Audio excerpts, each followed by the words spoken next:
Assalamualaikum warahmatullahi wabarakatuh. Selamat pagi Mulawarman Muda. Bertemu lagi di Unmul Podcast dengan saya Hairunisa.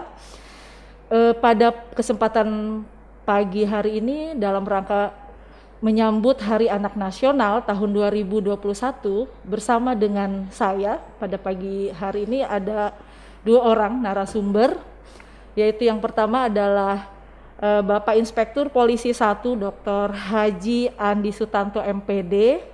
Beliau adalah Kepala Subbagian SDM di Polresta Samarinda. Beliau adalah seorang pengamat anak muda, pengamat zilenial, kemudian seorang pendidik juga dan seorang polisi.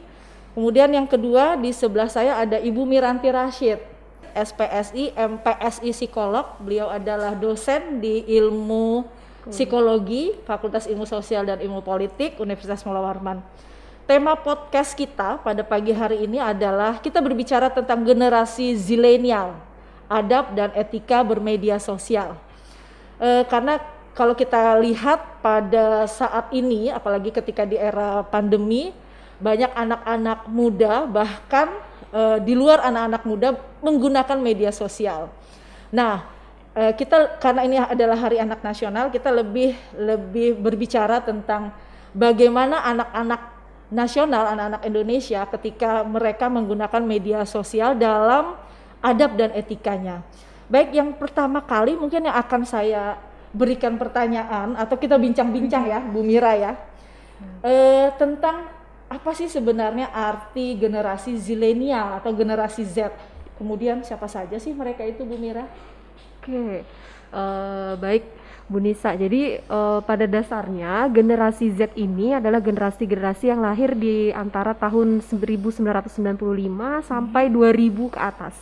Jadi di tahun anak-anak dengan generasi Z ini merupakan generasi digital native ya Bu Nisa ya. Jadi mereka tuh sangat pakarnya orang-orang bilang mungkin generasi Google, jadi apa-apa dicari di Google. Kemudian generasi internet gitu, jadi apa-apa ada di internet, dan mereka sudah fasih menggunakan gadget ataupun sosial media dibandingkan dengan generasi-generasi sebelumnya. Gitu. Ketika generasi Z ini bertumbuh gitu ya Bu Nisa ya.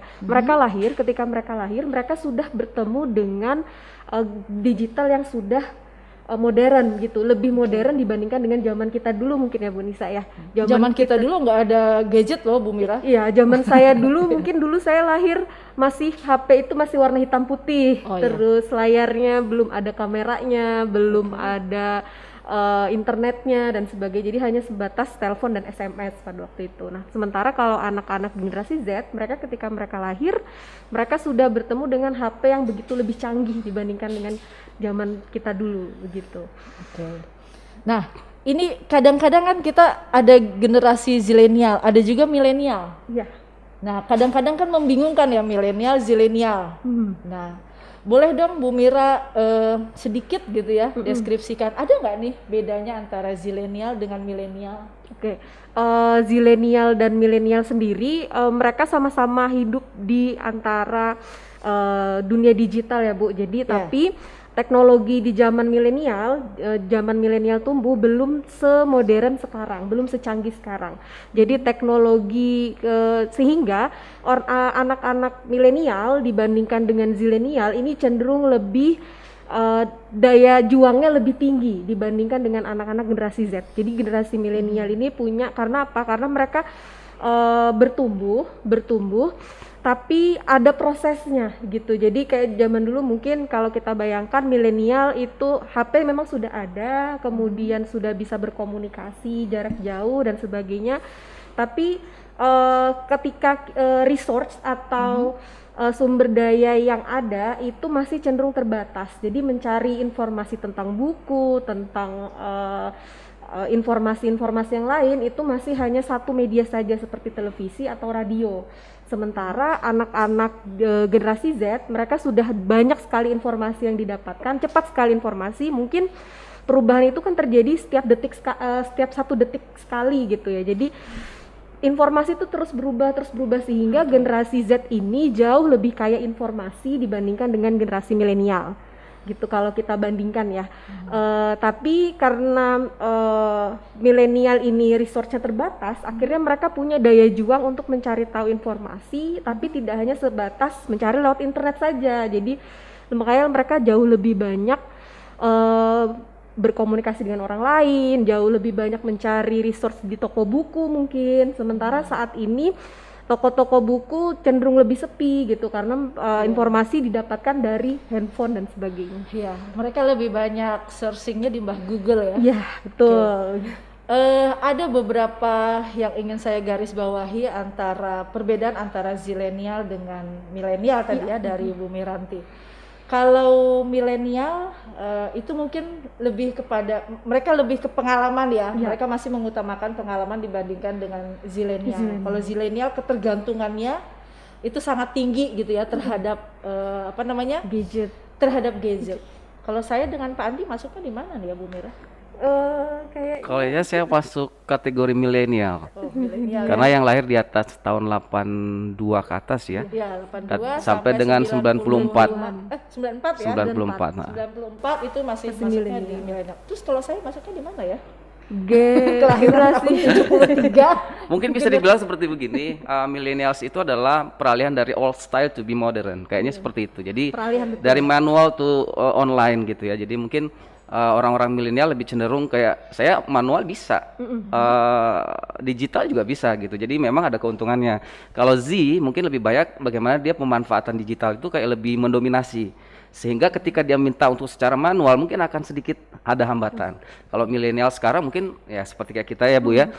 Ya kalau kita tidak bisa digital ya kita masih bisa mencari sumbernya di manual atau langsung gitu ke tempatnya seperti itu. Titik tekannya itu mungkin dari sisi kelahiran ya Bu Mira ya, karena kalau misalnya dari sisi pencarian informasi saya termasuk orang yang sangat Google banget gitu ya. Tapi karena kelahirannya 73 gitu ya, jadi akhirnya nggak masuk ke milenial dan masuk ke tapi justru malah nilai juangnya tinggi ya, daya juangnya tinggi dibandingkan dengan kita-kita yang masih milenial punya. Iya, baik. Nah, sekarang kita bicara tentang minat deh Bu Miranti ya, tentang minat. Minat dan fokus zilenial itu bagaimana ya? Oke.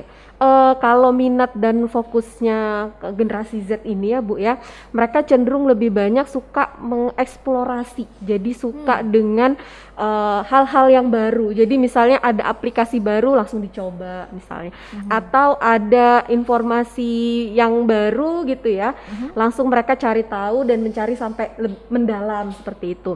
Nah, kemudian juga munculnya sekarang jenis-jenis profesi baru Bu. Jadi minat-minatnya sudah meluas. Kalau zaman saya dulu ditanya cita-citanya apa, pasti jawabnya dokter, polisi ya kan Pak ya, insinyur gitu.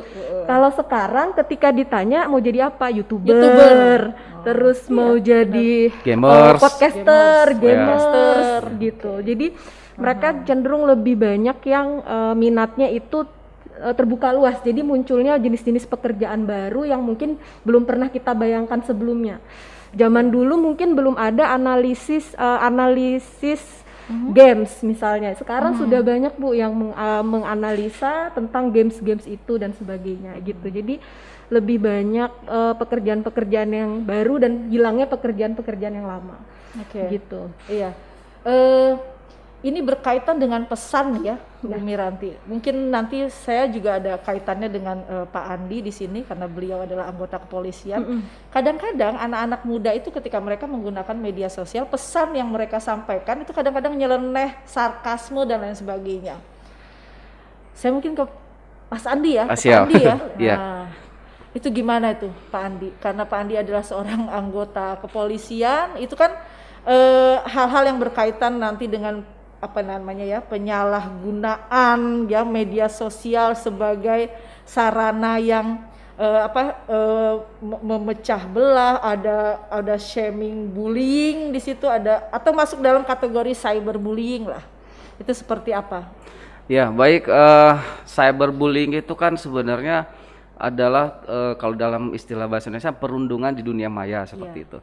Dan ini memang juga karena sudah dijelaskan oleh Ibu psikolog bahwa keterlibatan generasi Z dan milenial ini adalah mendominasi di dunia maya, maka ini memang potensi mendapat cyberbullying itu juga lebih tinggi seperti itu. Dan disadari atau tidak disadari, terkadang di lingkungan kita sendiri ya, cyberbullying itu mungkin menurut pemandangan, contoh nih, nggak usah dalam hal membuat meme gitu ya, orang lagi tertawa mengakak seperti itu dibuat meme, itu kan menurut saya itu adalah cyberbully yang tidak disadari. Tapi pada dasarnya sebenarnya itu kalau orang bisa tidak terima, tersinggung kan bisa saja. Kan sudah ada beberapa kasus tuh masalah body shaming yang dipublikasi, yang kan banyak tuh TikTok sekarang yang mohon maaf nih menunjukkan awalnya dulu kurus tiba-tiba membesar. Nah, itu ada beberapa seperti itu. Sebenarnya menurut saya itu bagian dari kalau orangnya tidak terima, nah maka itu bisa dikatakan sebagai cyberbullying atau kita membuli secara di dunia maya seperti itu. Dan seperti yang disampaikan juga oleh Ibu psikolog bahwa digitalisasi sekarang itu kan sudah mengeneral ini ya, apalagi artificial intelligence juga sudah semakin, kecerdasan buatan itu semakin tidak dapat dibendung lagi eksistensinya, maksudnya. Jadi adik-adik kita generasi milenial dan Z ini juga sudah mulai berselancar dengan menggunakan kognisinya atau keilmuannya gitu untuk digunakan dalam berbagai perspektif, mungkin dari sisi profesi, dari sisi yang lain juga. Pergaulan sosial juga sudah menjadi bagian yang tidak dapat dipisahkan. Nah, ini kadang berpotensi menyebabkan seseorang cenderung melakukan tindakan-tindakan yang tidak baik, artinya mungkin melakukan tindakan bully atau perundungan di media sosial. Dan ini potensi yang menyebabkan juga beberapa kasus juga akhirnya muncul gitu dan dilaporkan. Jadi mungkin saya sampaikan di sini Mula Warman Muda ya, Mula Warman Muda bahwa kasus yang sudah dilaporkan dalam 6 bulan terakhir ini cukup signifikan. Penanganan kasus anak secara umum itu ada 23 kasus yang dilaporkan di Polresta Samarinda. Dan kemudian kasusnya dengan cyber juga ada sekitar 25 dalam 6 bulan terakhir. Dan terkhusus untuk kasus cyber itu sendiri kita sudah melakukan upaya mediasi karena memang wajib. Karena terkadang seperti yang kita maksudkan mungkin maksudnya bercanda. Tetapi sensitivitas di dunia sosial sekarang ini kan di lingkungan sosial itu juga sangat berpotensi menyebabkan konflik begitu. Mungkin bercanda saja ya. Contoh misalnya dengan menampilkan meme-meme tertentu gitu ya. TikTok yang mungkin tidak apa namanya ya, mungkin ini hanya hiburan gitu. Tapi menurut pandangan yang lain, menurut orang yang bersangkutan itu sama sekali tidak bercanda kan begitu. Nah, itu juga bisa menjadi apa namanya, bisa menjadi bukti yang agak cukup signifikan untuk diajukan sebagai untuk diperkarakan kan seperti itu. Dan ini jadi permasalahan. Oleh karenanya memang semakin kesini memang dunia digital ini memang semakin sensitif untuk kita apa namanya kita berselancar, karena pada dasarnya kan intelijensi anak-anak di dunia milenial dan generasi Z ini juga memang luar biasa Bu Anissa. Dan mereka seperti yang disampaikan Ibu psikolog bahwa kita saja belum paham sampai ke sana dia sudah tahu. Nah, artinya memang googling itu udah mendominasi. Ini kecepatan jemari mereka. Betul. Gitu ya dalam nginiin handphone itu kita kalah gitu ya. Nah, kalau dulu mungkin bisa dibilang mulutmu harimaumu, sekarang jempolmu harimaumu kan seperti itu sekarang. Jadi ada perubahan ya Bu ya. Bahkan kadang-kadang nih Pak Andi ya. Iya. Kadang-kadang kalau saya berkendaraan, saya naik motor gitu ya, itu saya ngelihat anak-anak gitu ya, mereka naik motor terus sambil gadget, sambil gadgetan, dan itu sepertinya apa ya di kepala dengan ini mereka tuh nyambung gitu ya, cepet ya, sekali. Betul. Kalau kita kan untuk menulis pesan itu kan perlu sebuah konsentrasi ya. Kalau mereka tuh kayaknya udah terkoneksi dengan sangat baik sekali. Betul. Oke, menanggapi yang disampaikan oleh Pak Andi tadi, kasih tahu dong dengan kita semua, dengan Mula Warman Muda, contoh-contoh kasus gitu ya yang sudah ditangani oleh Polresta Samarinda berkenaan dengan ini nih, ketika zilenial bermedsos. Karena bermedsos itu kan bukan hanya di FB, di IG, tapi juga mereka menggunakan snack video, menggunakan TikTok, menggunakan Hello ya, menggunakan Hello. Ya. Apa saja tuh Pak Andi? Baik, kalau merujuk pada Undang-Undang ITE itu sendiri kan ada yang disebut dalam pasal 27 ayat 3 itu kan tentang penghinaan. Ada juga mungkin disubsidiar lagi dengan di KUHP 310 dan 311 tentang pencemaran penghinaan juga. Itu memang yang tadi yang saya sampaikan, kasus yang dilaporkan dalam 6 bulan terakhir ini adalah sebanyak 25 kasus. Dan saya yakin itu mungkin lebih banyak lagi sebenarnya. Cuman kecenderungannya sekarang adalah kepekaan mungkin ya, kepekaan dari si korban itu sendiri atau mungkin dari masyarakat untuk ayo kita harus sama-sama membenahi. Dalam artian begini, kalau menemukan ada hal yang tanda kutip tadi mengandung unsur-unsur cyberbullying atau perundungan di dunia maya, ayo kita sama-sama untuk mereport, memblok sehingga konten yang tersebar ini bisa diblok oleh aplikasi tersebut gitu kan. Itu sebenarnya kan ada sarana komplainnya di situ, sarana komplainnya di situ. Contoh misalnya kita tidak terlalu nyaman dengan konten tertentu, itu bisa di-report sebenarnya. Nah, ini edukasi ke masyarakat supaya ada kepekaan di situ. Contoh mungkin kasus-kasus yang sudah saya sebutkan tadi, misalnya kasus bullying tentang body shaming ayo rame-rame kita report. Masyarakat harus kuat juga dalam memberikan report ke media tersebut atau aplikasi tersebut sehingga itu tidak akan muncul. Itu pasti akan terban gitu ya. Itu terban, terblok secara otomatis kalau memenuhi syarat dari laporan dari netizen itulah di komunitas dunia maya. Nah, ini sebenarnya, dan beberapa kasus-kasus lain juga saya melihat karena memang pendekatannya kita tentu penegakan hukum kita lakukan, namun pendekatannya mediasi. Restoratif mungkin bahasa hukumnya gitu ya. Sehingga kasus-kasus ini bisa diterselesaikan secara musyawarah, secara mediasi tadi, penyelesaian kasus di luar peradilan. Sejauh ini ada sanksi nggak, Pak Andi? Yang sudah ada ini ada sanksi nggak? Ada nggak pernah misalnya diberikan sanksi gitu untuk kasus-kasus bullying seperti itu? Kasus-kasus bullying mungkin yang melibatkan atau cukup dengan hanya minta maaf gitu kan? Ya, sejauh ini memang pendekatannya lebih ke restoratif atau mediasi, sehingga memang kalau kita juga biasanya melibatkan masyarakat. Melibatkan dalam artian profesi, mungkin dalam hal ini kita melibatkan psikolog mungkin untuk duduk bersama dengan kami, apalagi apabila itu melibatkan kasus-kasus anak, dan juga melibatkan elemen masyarakat yang dirasa memang berkompeten, pekerja sosial, mungkin kita dudukkan bersama sehingga mencari jalan tengahnya seperti apa nih kasus-kasus seperti ini. Karena memang rata-rata ada juga di luar dari kesengajaan, mungkin hanya unsur bercanda misalnya, tapi itu ternyata masuk unsur cyberbullyingnya ada ternyata. Ya. Apalagi kan sekarang kan, apalagi kalau di luar negeri sana kan mungkin cyberbullying atau body shaming itu kan sangat-sangat sensitif.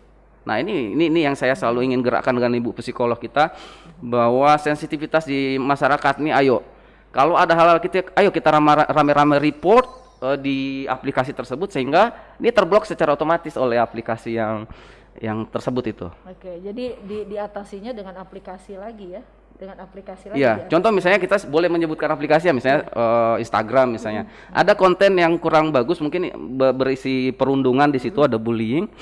Ya, masyarakat netizen yang mungkin, saya rasa sudah smart semua netizen kita.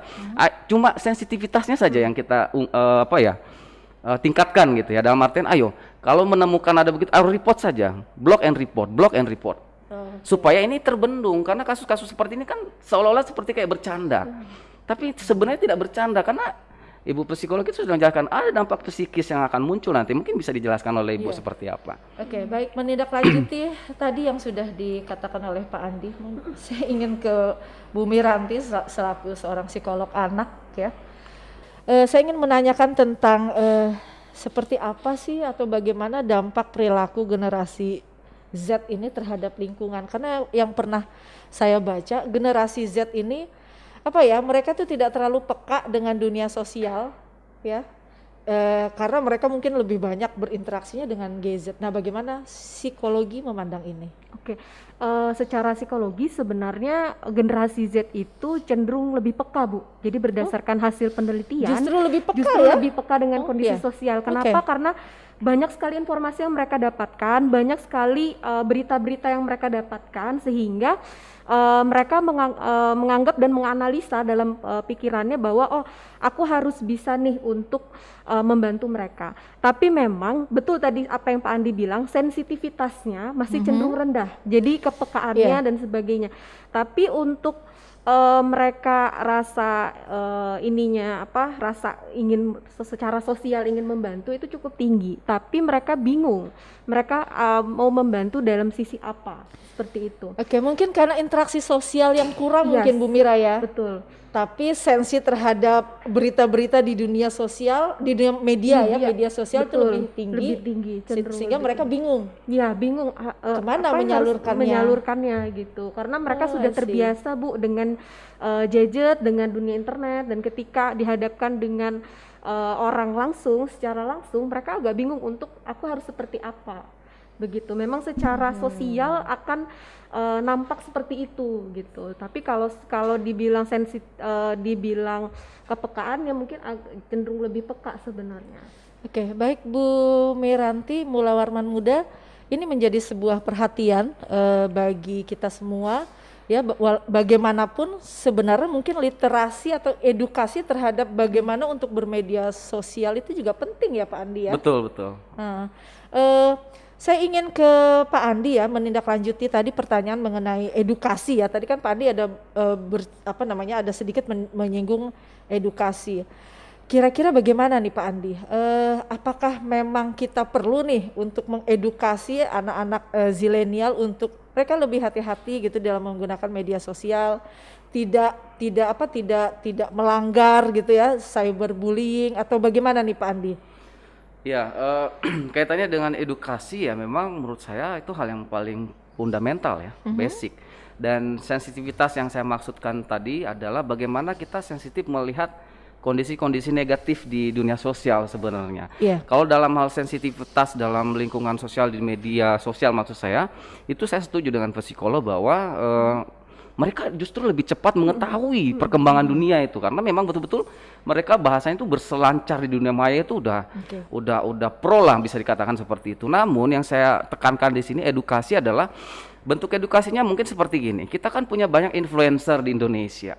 Kita punya banyak podcaster di Indonesia, YouTuber. Menurut saya itu mereka lah yang menjadi edukasi-edukasi yang mungkin secara non formal ya, dalam artian tidak secara klasikal, tapi betul-betul online yang maksudnya influencer ini secara online dia bisa memberikan contoh yang baik, role model gitu. Karena saya lihat generasi Z ini adalah mereka melihat kayak mungkin seperti ada role model yang dia ikuti gitu. Nah, ketika influencer ini berperilaku baik, maka para pengikutnya, followersnya, subscribernya tentu akan mengikuti mereka secara tidak langsung begitu. Tapi kalau yang saya lihat, makanya saya pikir juga influencer kita di Indonesia ini mestinya bisa memberikan edukasi dalam arti positif sajalah, keteladanan menurut saya. Karena kalau kita menjelaskan secara teoretikal, mereka pasti lebih bisa mencari tahu di dunia digital. Googling tadi kan sudah bilang bahwa Google itu sudah semuanya serba ada gitu. Kita belum, mungkin baru kita menjelaskan tentang A, mereka sudah mengetahui tentang J gitu. Nah, dalam hal ini menurut saya keteladanan di dunia sosial itu, di media sosial itu adalah suatu hal yang penting, merupakan bagian dari edukasi masyarakat juga, terkhusus di masyarakat online atau netizen, sehingga dapat terhindar dari hal-hal yang negatif tersebut, Bu. Dan saya lihat juga perilaku-perilaku hoax, perilaku-perilaku netizen yang tanda kutip negatif ini juga menyebarkan hoax misalnya, atau melakukan tindakan-tindakan yang menurut saya tidak sepatutnya dilakukan, memberikan contoh yang tidak semestinya. Contoh mungkin dalam hal kecil saja, saya contohkan lagi satu, prank begitu ya. Ngeprank itu menurut saya itu sebenarnya ada sisi dampak positifnya mungkin ada, tapi menurut saya sebaiknya kita tidak perlu mengajarkan hal-hal yang seperti itu. Karena apa? Prank itu kan tindakan, sedangkan generasi Z ini kan mereka melihat. Nah, untuk bertindak apakah mereka cukup tahu dengan apa yang dilakukan gitu, nanti tindakannya seperti apa. Nah, tindakan-tindakan prank ini Karena pernah tuh dulu ada kegiatan tindakan-tindakan prank seolah-olah membawa narkoba misalnya seperti itu. Nah ini kan menurut saya juga tidak patut dicontohkan atau tidak patut dilihatkan di media karena perspektif orang menanggapi permasalahan yang negatif tersebut akan sangat berbeda. Belum lagi nanti ditunjang dengan kepentingan-kepentingan. Dipolitisasi mungkin bisa saja atau bahkan ya mungkin ada bahasa-bahasa sekarang seperti kayak dikriminalisasi, padahal sebenarnya bahasa kriminalisasi itu kan sebenarnya asalkan terpenuhi unsur perbuatan melawan hukum, menurut saya bukan tindakan kriminalisasi, tapi ya memang terpenuhi syarat untuk diajukan ke meja hijau atau seperti proses pelaporan seperti itu. Oleh karenanya memang menurut saya keteladanan daripada para influencer kita, baik itu YouTuber, podcaster maupun yang lain lah, itu dalam hal memberikan statement, memberikan contoh, bertindak, berperilaku di media sosial mestinya menjadi hal-hal positif seperti itu. Dan kalau kita melihat ya Pak Andi dan Bu Mira, kalau sekarang itu pasti ketika ingin menayangkan satu video itu mereka mencari viral, ya kan? Padahal ketika viral belum tentu juga mengandung nilai-nilai ya etika yang baik.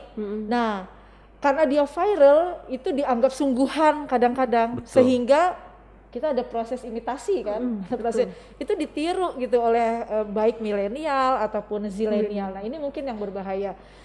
Bu Mira bisa nggak kasih tip dan trik gitu ya untuk mempersiapkan generasi Z ini supaya mereka tuh lebih mapan gitu ya, mapan dalam arti bagaimana mereka menyampaikan pesan-pesan yang baik gitu ya, supaya segala sesuatunya sesuai dengan kaidah-kaidah gitu ya di dalam kehidupan bermasyarakat. Dalam hal ini masyarakat netizen ya secara online.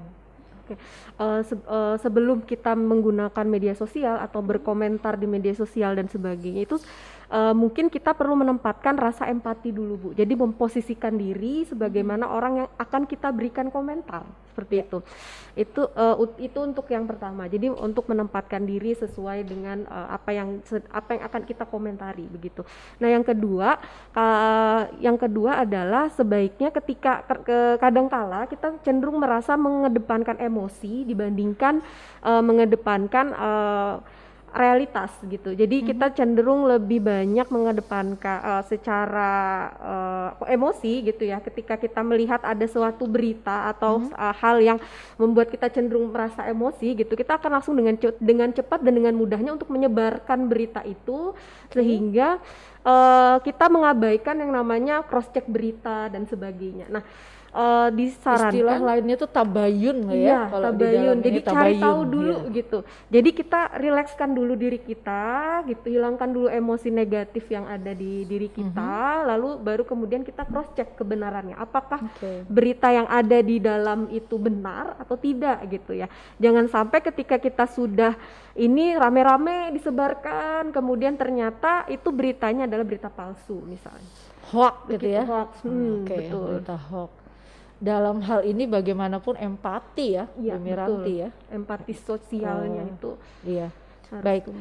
Mula Warman Muda sangat menarik sekali perbincangan kita pada pagi hari ini bersama Bu Mira dan Pak Andi.